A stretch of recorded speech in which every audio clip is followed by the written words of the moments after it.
발명 특허 강의 5주차 2교시 강의를 계속해서 해나가겠습니다. 오늘은 2020년 상반기 지식재산권 동향에 대한 걸 1교시에서 전체적으로 살펴봤고요. 그 다음에 지금 이제 강의하는 2교시에서는 최근 미국의 지식재산권 동향, 그래서 미국의 지식재산권이 어떻게 움직이고 또 우리는 이 미국의 움직임에 어떻게 대응해야 될지 대응 전략 같은 걸 미국의 지식재산권 변호사들의 그 코트라에서 했던 컨퍼런스 포럼에서 발표했던 내용을 전체적으로 미국 지식재산권 동향을 살펴볼 수 있는 자료로 제가 강의 콘텐츠로 삼았습니다. 2장 최근 미국 지식재산권 동향.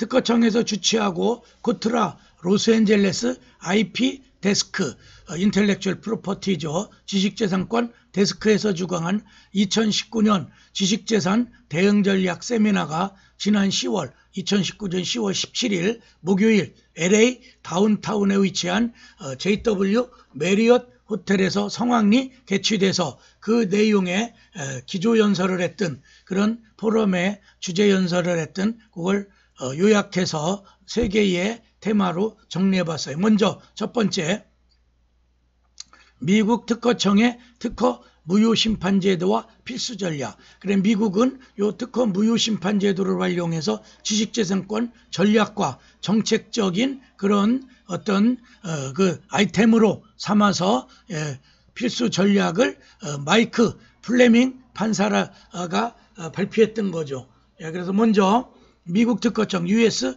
페이턴트 오피스의 특허 출원 페이턴트 트라이얼 앤드 어필 보드에서 운영하는 특허 무효 심판 제도는 비용과 소요 기간 측면에서 관련 업계 및 기업들로부터 큰 환영을 받는 제도로 자리 잡았으며 타인의 특허를 침해 공격받는 기업의 강한 방어 수단이 될 수 있는 제도이다. 그래서 미국은 특허 무효 심판 제도를 하나의 어떤 페이턴트 어필 보드라는 그런 하나의 플랫폼에서 이런 비용도 전략하고 또 되도록이면 신속하게 판결, 거기 하면 우리로 말하면 이제 심결례 같은 게 나오겠죠. 그렇게 해서 빨리 심판을 해가지고 또 타인의 특허 침해에 공격받는 거를 가려주는 거죠.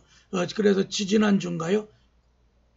제 강의 시간에 그렇죠? 여러분들에게 제가 또 뭘 얘기했었냐면은 특허 괴물 얘기했었죠. 그래 미국 같은 데는 어떤 기업 전문 변호사, 지식재산권 변호사가 자기 보호하는 자기가 관리하는 기업들을 내세워서 그 기업이 보유하는 특허를 가지고 상대방을 공격하는 그래 우리나라 삼성이나 또 LG 이런 데가 미국 그런 특허 괴물, 특허 사냥꾼에 의해서 많은 피해를 보고 있죠. 그래서 또 미국도 이런 걸 되도록이면 빨리 판단해 줌으로써 자기 자국의 지식재산권을 보호하려는 그런 전략이라고 보면 되죠. 그래서 2018년 기준으로 특허 무효 심판 신청이 받아들여진 건수는 전체 소송 건수의 약 60%, 그러니까 자국의 특허를 보호하기 위한 그 전략적인 60%가 넘게 그 특허 침해를 인정하고 인용해 준 거죠. 이 가운데 80% 이상은 전체 혹은 일부 청구항의 무효화 판결을 받은 만큼 특허 무효 심판은 점차 더 큰 관심을 갖고 있다. 그래 여러분들이 이제 아직 강의는 안 이루어졌지만 특허를 출원하려면 변리사가 작성한 중에 가장 심혈을 기울이는 게 명세서죠. 그래서 내가 A라는 자기 고객이 발명의 아이디어와 완성된 발명을 가져오면 변리사는 그 의뢰인의 그 상담을 통해서 컨설팅을 통해서 그 특허 발명 대상을 자세히 듣고 명세서의 아웃라인을 정하죠. 그 중에 그 민사소송에서 청구 취지에 버금가는 청구항, 그래서 1항의 본 발명은 어떠어떠한 내용을 기존에 있는 걸 개선하기도 하고 또 이게 이 발명의 핵심 기술적 사상의 창작이라는 걸 그래 그걸 청구항별로 나눠서 각 항별로 독립되고 그 청구항에 유사된 게 또 출원됐다라든가 그걸 다른 기업이 실시를 하고 있다라든가 그러면은 그걸 그렇게 할 수 있고 또 출원된 그 명세서가 이제 우리나라 같은 경우도 1년 6개월이 지나면 전면 공개를 해버리죠. 그러면 그 기술에 관심 있는 기업 같은 데는 명세서를 다 검색해 볼 거예요. 그래서 그 청구항이 이미 우리가 실시하고 있고 내가 특허로서 확보하고 있는데 그 청구항이 내가 발명했던 또 특허를 이미 취득한 기술에 어떤 해당이 되는 건 아닌가. 그래 청구항의 범위를 해석하는 거죠. 청구항의 무효 판결을 받는다. 그 다음에 종전에 미국은 선발명주의 이른바 발명을 누가 먼저 했느냐를 가지고 특허권을 인정해 줬죠. 그런데 지금은 2006년도인가요? 미국 특허법을 개정하면서 발명과 선출원주의 first to file이죠. 그래서 자기가 발명을 했다면 먼저 그걸 빨리 미국 특허청에다가 신청을 해야 되죠. 그래서 이제 출원을 해서 그 심사를 받아서 등록. 그래서 이제 먼저 출원됐는지는 접수번호죠. 그래서 특허청에 누가 먼저 되냐. 그래 지난번에 제가 베리 뒤늦게 원칙적으로는 먼저 발명한 사람이 전화기 발명한 사람이 있었지만 2시간 전에 선출원해서 먼저 보호된 이런 촌극 있는 역사적인 유명한 게 전화기 출원 그 시점이었던 거죠. 그래서 발명과 선출원에 무게를 실은 개정된 특허법 AIA라고 그러죠. AIA의 특허 무효 심판제도 또한 변화를 겪었는데 AIA 이후 현재의 특허 무효 심판 종류로는 AIA 이전의 인터 페이턴트 이그제미네이션을 대체한 인터 페이턴트 리뷰 이런 식으로 새롭게 도입된 포스트 그랜트 리뷰 및 또 그 다음에 커버드 비즈니스 메소드 페이턴트 리뷰식으로 그래서 출원의 시점을 이렇게 평가 판단하는 더 진일보된 선출원주의를 자리 잡아가는 중이다. 그래서 미국이 우리랑 조금 그 특허 출원의 시스템은 좀 다르지만 전반적으로는 선출원주의를 채택하고 있다는 게 지금 이제 우리랑 같아졌죠. 그래 아직도 일부 교과서에는 미국이 선발명주의를 취하고 있다는데 그런 건 다 개정을 요하는 내용이에요. 그 다음에 첫 번째 항을 좀 더 부연해 보면 이 세 가지 종류의 특허 무효 심판은 신청 가능 기간 및 활용 가능한 법적 근거 등의 차이가 있으며 특허 무효 심판은 기본적으로 12개월 안에 종결된다는 특징이 있다. 그래 우리도 간단한 발명, 실용신안 이런 것들은 1년 이내에 심사가 끝나요. 그런데 좀 더 다른 권리와의 또 다른 특허와의 그 밀도 있는 심도 있는 심사가 필요한 건 보통 1년 6개월 2년 내외가 걸려서 미국보다는 우리가 보통 한 7, 8개월 내지 10개월 늦다 심사가 평균적으로 제일 빠른 국가가 국제적으로는 호주를 들어요.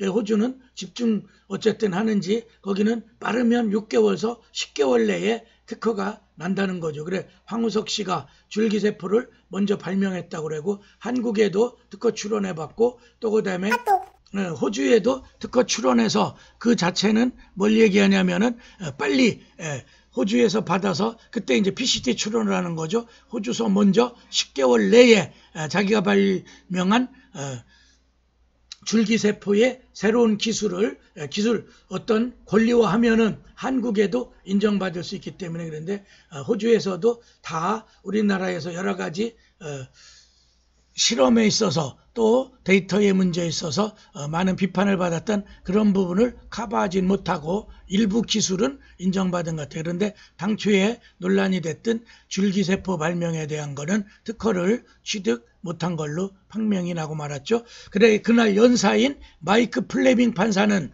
미국에서는 특허의 유효성에 대해서 누구나 특허청에 이의를 제기할 수 있다고 언급한다. 그래서 특허 무효 심판 관련 법령은 특허권자를 위한 안전장치 또한 마련되어 있으며 양측 모두 기록 관리에 주의해야 할 것이다. 그래서 지금 미국도 선출원주의를 선회하면서 이런 기록 관리, 내가 발명을 했더라도 빨리 변리사나 또 미국은 이제 다 변호사죠. 변호사 지적재산권 변호사를 통해서 출원해서 그 기록 레코드를 확보해 놔야 유리하다. 특허 전략의 첫 번째고요. 그 다음에 두 번째 큰 2번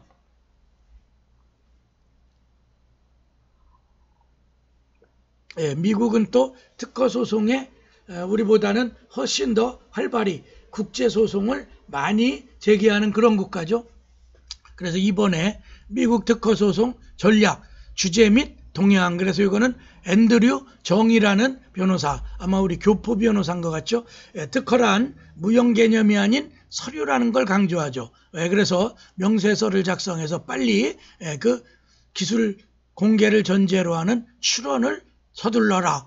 그래 위에 마이크 프레이밍 판사랑 좀 비슷하죠. 논조가. 특허는 기본적으로 특허번호, 취득일자, 발명가, 인용문헌 등을 포함한 목록 부분과 도식, 도표, 또 기술, 명세서 및 청구항으로 일반적으로 구성된다. 그래서 우리나라의 출원서의 형식이나 뭐 큰 틀에서는 차이가 없죠. 특히 청구항은 해당 발명의 법적인 부분을 규정하는 항목으로서 매우 중요하며, 특허는 내가 발명한 것을 사용하고 올 수 있는 완전한 권리가 아니라 내 발명 특허를 타인이 사용하는 걸 막을 수 있는 권리로 생각하는 것이 바람직하다. 그러니까 내가 이렇게 발명해서 출원의 특허권을 얻으면 완전히 보호된다, 그런 의미라기보다는 내 특허를 방어하고 내 특허를 무단 침범하는 자를 대상으로 소송 전략을 수립해서 내 지적재산권을 보호하는 이런 전략으로, 그래서 미국 특허소송 전략,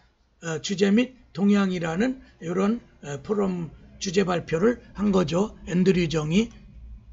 그러다 보니까 미국의 특허소송은 반드시 절차 기반으로 진행된다는 점, 그래서 철저하게 그런 출원 절차와 특허 심사 과정, 그 다음에 특허법에 따라서 진행된다는 거죠. 완전히 확실한 증거가 없어도 합리적 추측만으로 소송을 시작할 수 있고 내 거를 침해한 듯하다, 그래서 어떤 추정 정도의 단계에 있으면 소지기를 한다는 거죠. 소송 도중에 양측이 서로에게 증거 서류를 신청할 수 있는 디스커버리 제도, 이른바 우리나라면 증거 현출. 그래서 이제 우리나라 증거법에서는 조금 차이 있는데 우리는 당사자가 증거 신청을 하고 민사소송 과정, 특허소송 과정에서 보면, 그리고 그 서증이든 서류에 의한 증명이든 인증, 증인신문이든 또 증거 조사 이런 걸 통해서 하긴 하지만 미국의 디스커버리 제도는 우리보다 훨씬 더 상대방이 갖고 있는 증거를 드러내게끔 다 법원에 제출하는 그런 철저한 디스커버리 제도로 가죠. 특히 우리나라 요즘에 지식재산권 관련해서 이 디스커버리 제도, 그래서 이제 전자적 증거 개시 제도라고 그러죠. 그런 제도에 대해서 많은 변호사들이 글도 쓰고, 저도 지난번에 7월 달에 대한법무사협회랑 또 제가 속한 사단법인 한국 법이론 실무학회 그 공동 주최한 학술대회에서 제가 뭘 발표했냐면은 리걸테크, 그래서 지금 법률 시장의 변화와 리걸테크에 있어서 발전 내지는 향후 법률 시장의 변화, 모색 뭐 이런 식으로 해서 발표할 때 그때 이 디스커버리 제도를 간단하게 발표한 적이 있어요. 그래서 필요하신 분은 제 논문을 좀 검색해 보면은 이 디스커버리에 대해서 좀 아주 상세하진 않지만은 이해할 정도는 써놨다. 그 다음에 두 번째 문단에 보면 특허소송 신청 건수는 AIA 변경 이후, 그래서 이제 선출원의 이런 데이터를 분석하는 거죠. 지속적으로 하락해 2018년 최저 건수를 기록한 반면 이제는 AIA에서 특허 심판으로 해결될 수 있다는 거죠. 손해배상 액수는 2015년 이후 꾸준히 상승 중이다. 그 이유는 강력한 사건들 위주로 소송이 신청된 일종의 필터링 효과, 이 AIA라는 게 시행되면서 걸러낸다. 그래서 종전에는 전부 다 소송으로 특허 법원으로 끌고 가가지고 그 지식재산권 소송으로 가던 게 AIA에서 상당 부분 필터링되고 조정 같은 게 이루어지겠죠. 그 합의로 끝나지 않고 제3자로부터 소송 비용을 투자받으며 재판까지 가는 소송의 증가 때문으로도 볼 수 있겠다. 그래 미국의 어떤 독특한 이런 제도지만 한국도 이런 걸 염두에 두고 특허 심판 같은 거를 잘 활용해야 된다는 그런 시사점이 있는 주제죠. 그 다음에 이거 이제 사건이죠. TC 허트랜드 대 VR이죠. 그 다음에 요 앞에 있는 게 상고인이고 뒤에 있는 게 피상고인, 원고, 피고 이렇게 보는 거예요. 크래프트 후즈. 그러니까 이제 아마 음식에 관련되는 그런 분쟁이었던 것 같죠. 크래프트 푸즈. 요게 이제 피고고 원고는 TC 허트랜드라는 그런 회사가 크래프트 푸즈를 걸어서 소송한 그 예를 들죠. 판례 이후 특허 소송을 제기할 수 있는 법원의 위치가 피고의 법인 설립주나 또 실제 매장이나 그래서 이제 관할을 넓혀준 거죠. 사무실의 운영지역으로만 한정돼 단 외국 신분 피고는 해당이 없고 특허 침해 가능성이 있는 피고 측은 사업 운영지역을 사전에 고려할 수 있는 기회가 생겼다. 그래서 요 사건이 아마 그런 매점, 판매점이 있는 큰 매장에 그런데도 관할권이 있다고 그래서 거기서 이제 재판을 진행한 걸 엿볼 수 있죠. 저도 뭐 이 사건을 다 제가 살펴보진 않았고요. 또 특허권자는 특허 출원 재심사 제도를 EPR이라는 제도가 있는데 기존의 특허의 새로운 선행 기술들을 덧붙여 특허를 더 강하게 만들 수 있는 기회로 활용할 수 있게. 그래서 이 재심사 제도에서는 기존에 A라는 발명이 있다면 A- 또 진보적인 A2- 우리로 말하면 고안 정도 수준의 실용신안 뭐 이 정도 되겠죠. 그래서 이제 미국은 별도의 실용신안은 우리처럼 있지는 않은 것 같아요. 그래서 이런 걸 덧붙여서 특허 범위 내에서 인정해주고 또 그렇게 해서 특허권을 받게 되면 그 약간의 향상된 기술적 발명에 대해서 특허 침해를 인정해 주고 있다는 그걸 암시하고 있는 거죠.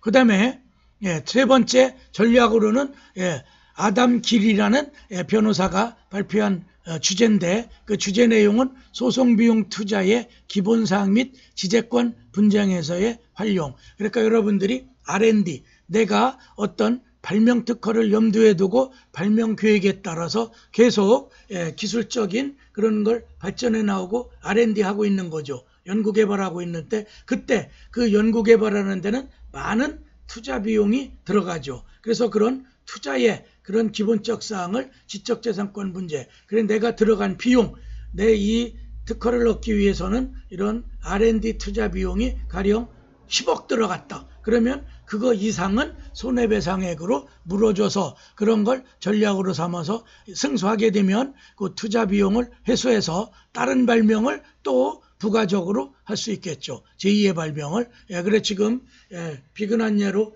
지금 이제 어느 국가든 코로나19에 대한 백신 개발에 막대한 비용. 그래서 그게 이제 금액이 정확하진 않지만 지금 최소한 5, 600억 단위로는 들어가야 그런 R&D가 성공한다. 그런데 우리나라 제약기사들이 대부분 영세하고 작죠. 뭐 물론 뭐 아주 구멍가게다 이런 뜻은 아니지만 어쨌든 대기업이 그 바이오 산업을 하는 건 삼성 정도 또 SK 뭐 이 정도는 하는 것 같아요. 그리고 중소기업들이 많죠. 지난번에 진단 키트 이것도 이제 한 우리나라의 이제 사스 뭐 이런 집단 감염을 거치면서 중소기업이 그 진단 키트를 만든 게 한 4, 5년 됐죠. 근데 그게 이번에 코로나19의 커다란 방역 대책에 활용되고 있는데 그래 우리는 48시간 3일 이내에는 그 검사 결과가 나오죠. 미국은 열흘 막 이렇게 우리보다는 훨씬 길죠.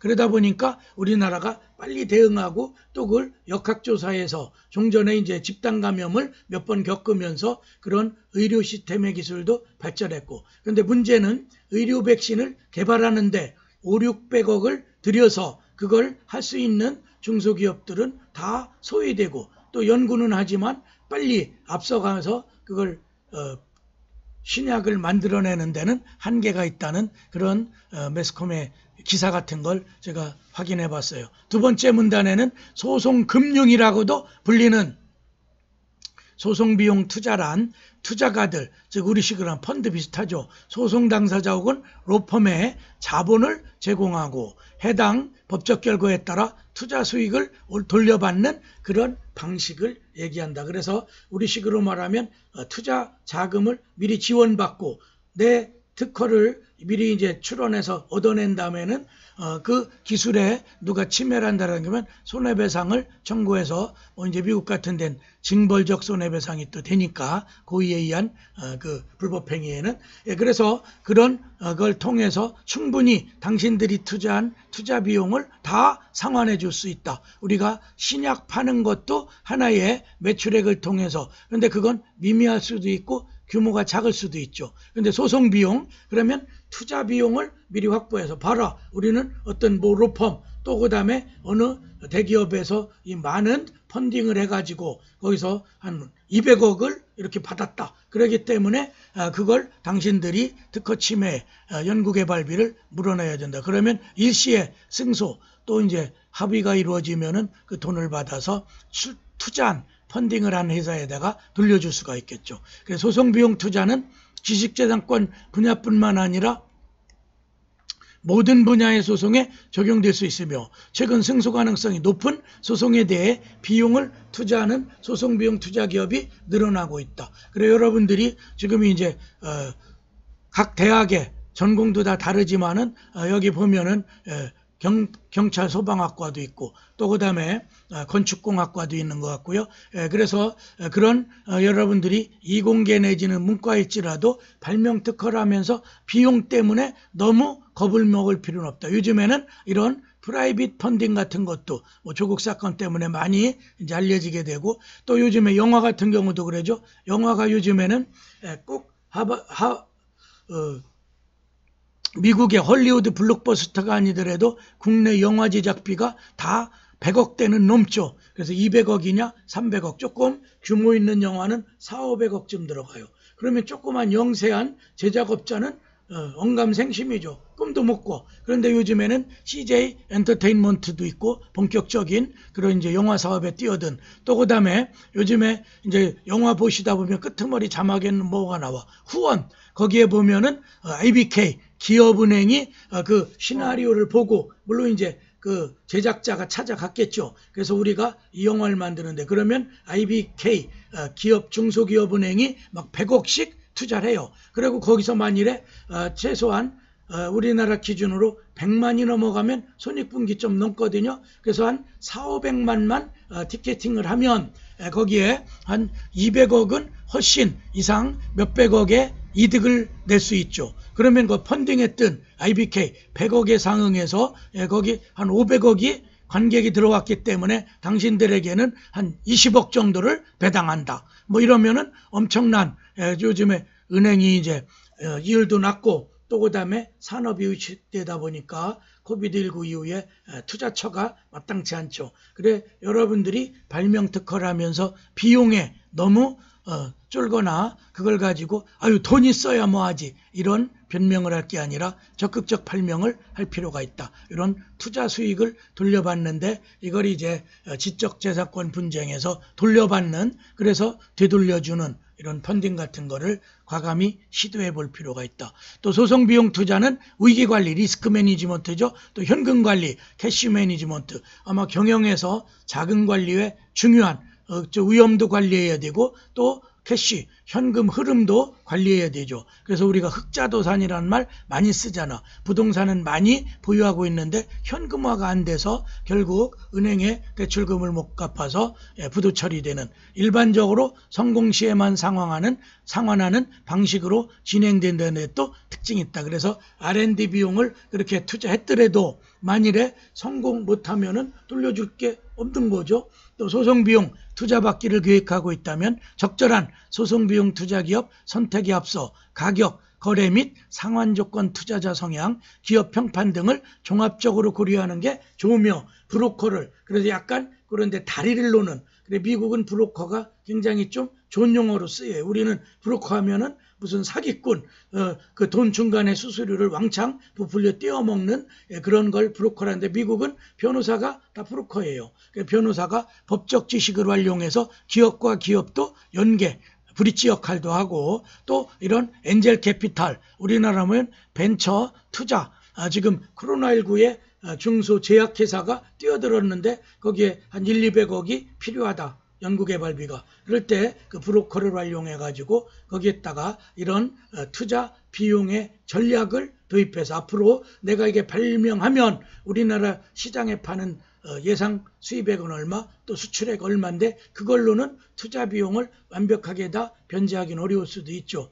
보상하기는 어려울 수도 있지만 이런 소송 전략도 우리가 갖추고 있고 뒤에는 지식재산권 전문 변호사가 포진하고 있다. 그러니까 걱정하지 말고 투자를 과감하게 시도하라. 우리가 성공해서 돌려주겠다. 뭐 이런 얘기를 해볼 수 있다는. 그래서 미국이 우리랑 지적 지식재산권 시장이나 이런 게 좀 그 풍토는 다르더라도 이런 앞서가는 기법을 도입해 볼 필요는 충분히 있겠죠. 그래서 그 끄트머리에 지식재산권 분야가 소송비용 투자 경우는 다른 분야와 비교해 비용과 위험성 리스크가 더 높죠. 법적 기술적 분야 모두에서 더욱 전문화된 투자 기업을 선택하는 게 중요하겠다. 그래서 이제 벤처 창업과 법률도 유튜브에 같이 올리고 있는데 그게 이제 모 대학의 그 창업지원단에 한 100여 명이 제 강의를 수강하고 있어요. 그래서 거기서 제가 벤처 창업을 할 때 지원제도, 지원정책. 그래서 여러분들이 제 발명 특허 강의도 듣지만 제가 또 동시에 유튜브에 올리고 있는 벤처 창업과 법률도 시간 되면 간간히 들어가서 이런 여러분들이 발명 특허 할 때 그런 자본 또 지원 정책을 어떻게 또 창업을 어떻게 할지는 그런 제 강의를 참조하시면 많은 도움이 될 거예요. 그래서 큰 사본의 의 및 시사점, 미국의 이런 세 가지 주제, 물론 더 많은 게 발표됐겠지만 대표적인 걸 추려서 코트라, 미국 그 무역 수출 공사죠. 그래서 의 및 시사점 요 세 가지 테마 중심으로 어떤 걸 우리에게 던져줬는가. 가로 1번에 관련 기업에 실질적 도움되는 행사로 평가됐다. 물론 자화자찬도 있죠. 본 세미나에서 축사를 진행한 김정균 특허관, 이제 미국에 이제 파견 나갔겠죠.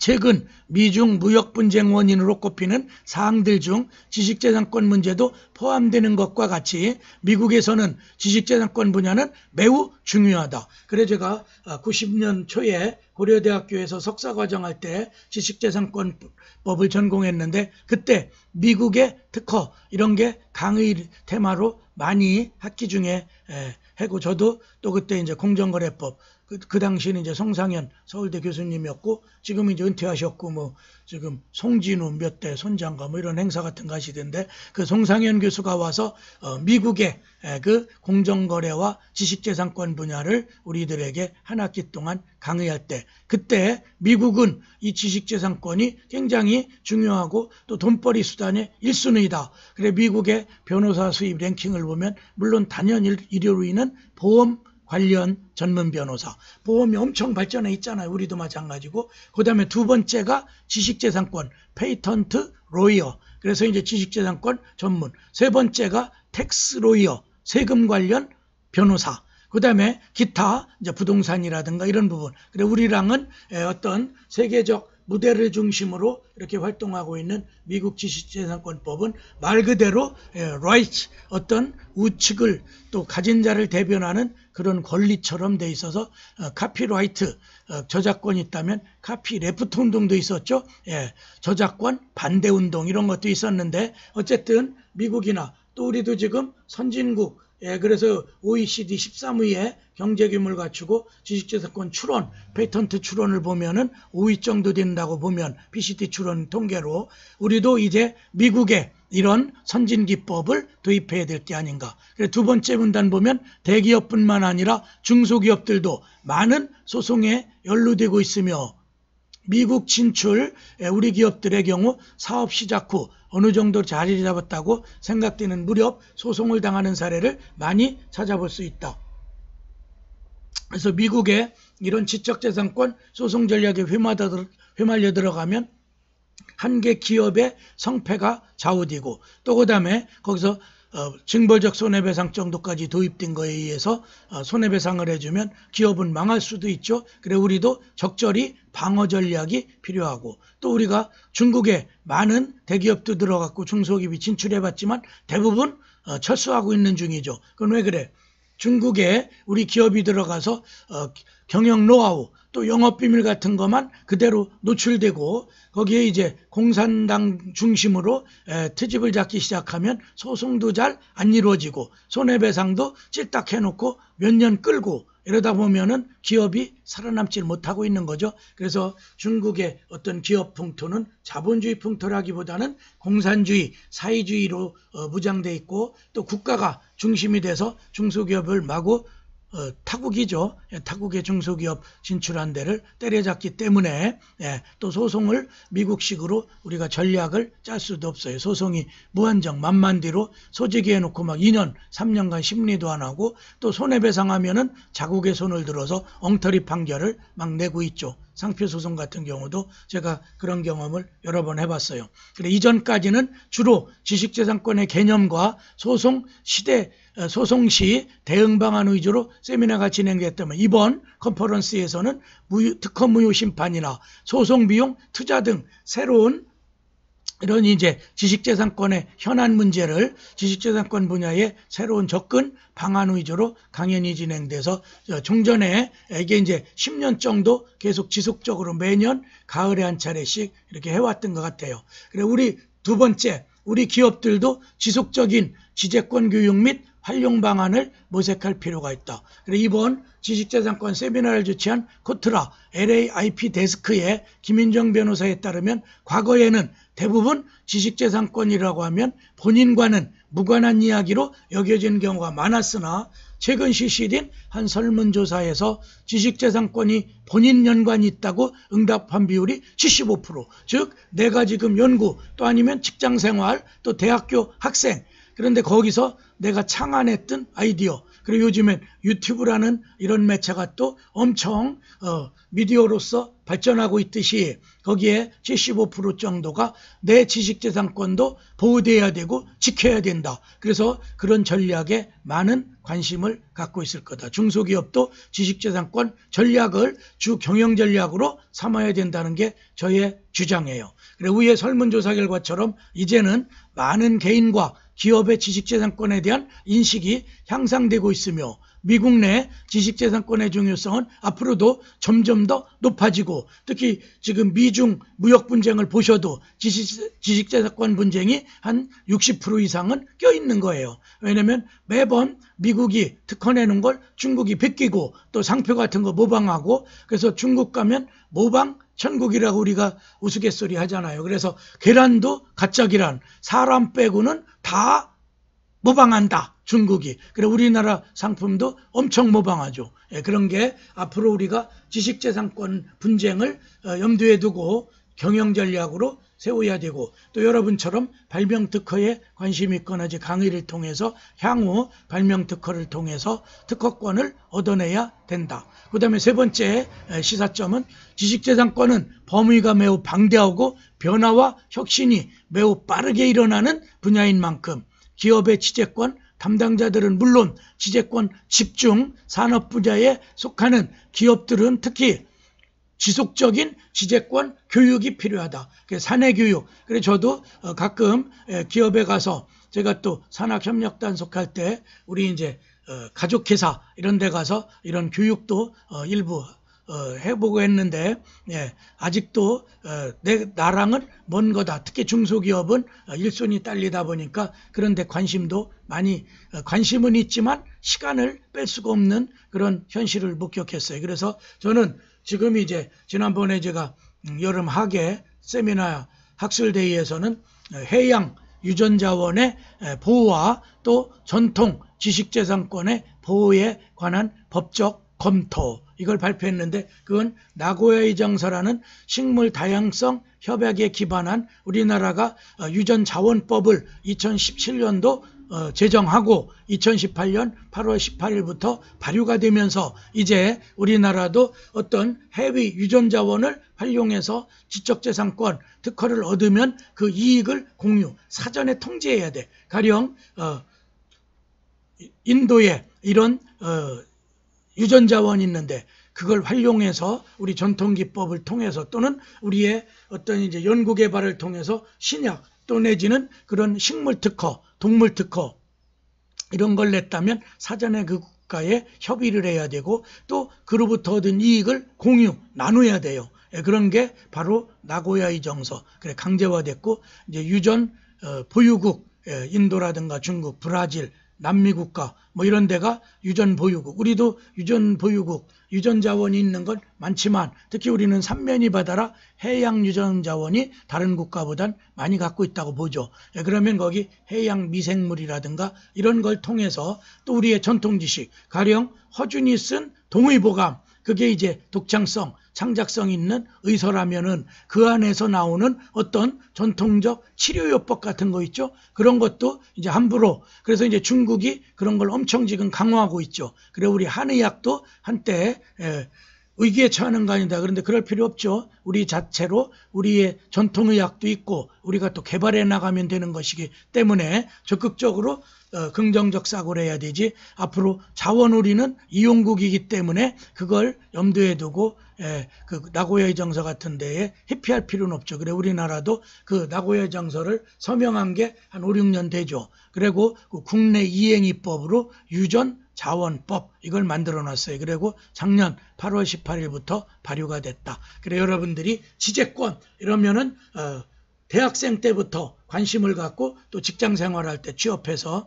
또 여러분들이 직장 생활이 어느 정도 경험을 쌓은 다음에는 창업을 할 때 또 내가 기업을 운영해 나갈 때 또 연구소의 직무 발명 문제 이런 게 전부 제 발명 특허 강의에서 지식재산권에 대한 지식이 있으면 여러분의 권리는 보호되는 거죠. 그래서 지재권에 대한 꾸준한 교육도 필요하고 그래 여러분들도 교양학부에 이걸 개설한 걸 거예요. 이번 세미나에서 다룬 특허 무효심판제도 등은 소송비용 투자받는 방법 등 지재권에 대한 새로운 방어 및 활용 방안에 대해 모색하는 것도 도움이 될 수 있다. 그래 이 자료는 코트라 로스앤젤레스 IP데스크 코트라 로스앤젤레스 무역관 자료를 종합한 그런 보고서인데 제가 강의용으로 발췌해서 여러분들에게 소개한 거예요. 최근에 미국 지식재산권 전략이라고 보면 되겠어요. 예, 이 교시는 여기까지 강의하고요. 어쨌든 2시간 편성됐지만